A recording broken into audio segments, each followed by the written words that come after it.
Mon nom est Christian Beauclerc, je suis conseiller aux développeurs pour Microsoft Canada.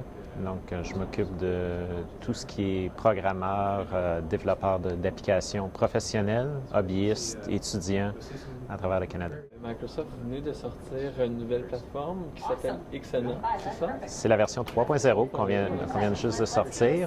C'est la première fois qu'on a sorti cette plateforme-là, c'est en 2006. À l'hiver 2006, qui était la version 1, qui permettait pour la première fois de bâtir des jeux pour la plateforme Windows et la plateforme Xbox 360, mais sur une console Xbox 360 de détail. Donc, ça n'avait pas besoin d'un kit spécial de développement. Ça veut dire que n'importe qui pouvait downloader gratuitement le kit de développement. Fallait qu'il s'abonne à ce qu'on appelle le Creators Club, le club des créateurs en ligne. Et le club des créateurs, ça coûte 99 $ par année. Puis ça leur permettait de pouvoir déployer tous les jeux qu'ils fabriquaient eux-mêmes sur une console Xbox 360 de détail.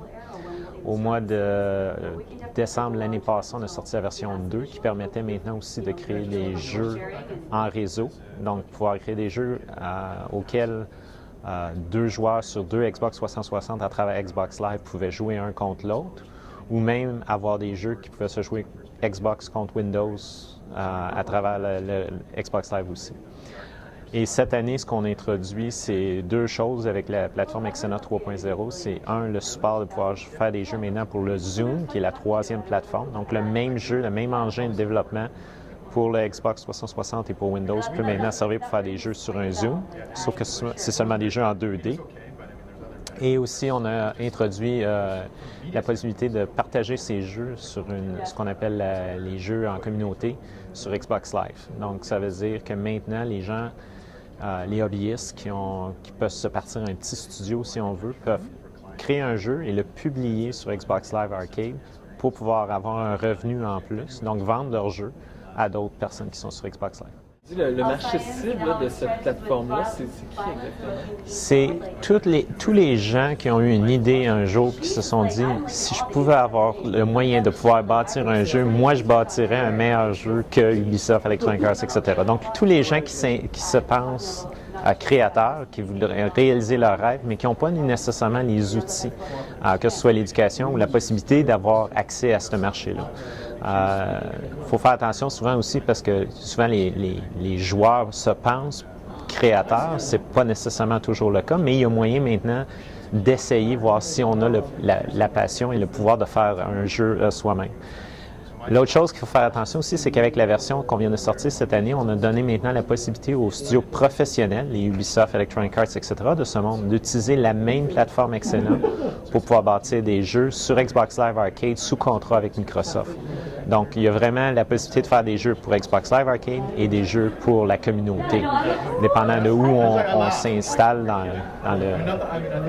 dans le continuum, si on veut, entre les deux.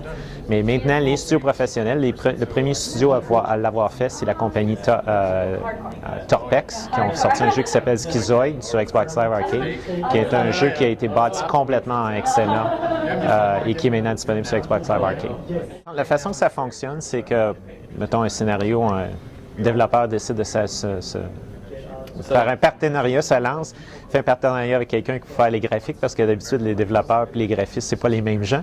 Donc, se trouve une couple de personnes pour travailler avec lui. Bon, cette idée grandiose de créer le prochain jeu qui va révolutionner l'Internet, bâtit son jeu avec ces gens-là. Donc, download Xena 3.0, crée son jeu, le teste sur son Xbox 360 de détail. Une fois que le jeu est finalisé, il va sur le Creators Club de Xena, il soumet son jeu.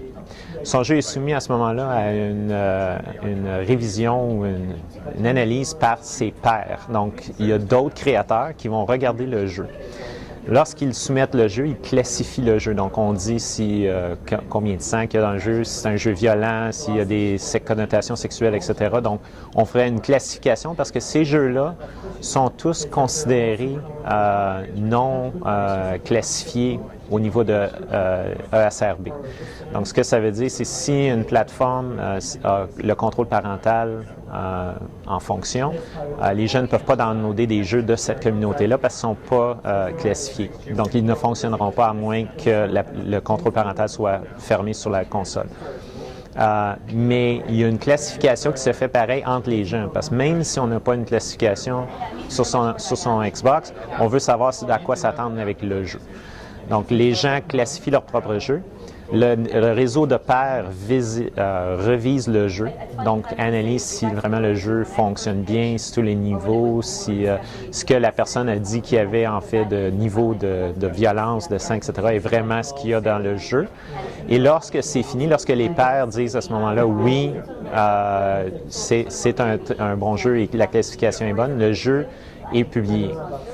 Ce qui arrive ensuite de ça, c'est que les gens s'abonnent dans le même processus lorsque l'abonnement donne l'information où ils veulent être payés, donc leur studio ou individuellement, à tous les quarts, 4 fois par année. Donc Microsoft, s'il y a un montant qui rencontre un certain niveau, là, à ce moment-là, il y a un chèque qui va être envoyé à ces gens-là d'après le prix qu'ils ont chargé.